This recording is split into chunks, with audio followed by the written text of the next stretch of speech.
Hey, Lazarus, it's great talking to you here. So welcome. Thank you. I'm glad to be here. So tell me a bit about how important it is for inspiring artists to really know how to deal with art directors.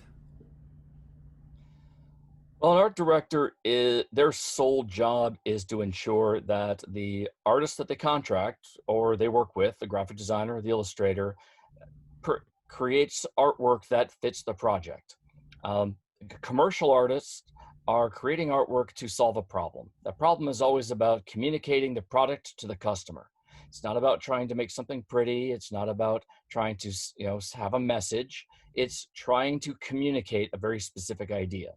The art director is supposed to have all the information about what that is, and they're supposed to know what the art is supposed to do, and they're supposed to communicate with the illustrator about how to do it. And so the art director and the illustrator are a team. They work together. And so when an illustrator who's just starting out needs to understand that when they are contacted by the illustrator, they're being contacted by someone who wants to be their partner. They don't want to just sit there and hand something over to the illustrator, and the illustrator just does it and hands it back. There has to be communication. There has to be work together, and the illustrator has to be willing to give and take.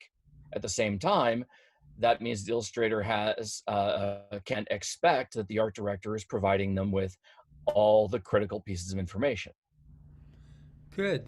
And so then with our little talk, we're going to cover some of the do's and don'ts of how to successfully work with an art director and not only get a good product, but also maybe even have you as a go-to artist down the road. That sounds like a plan. Good.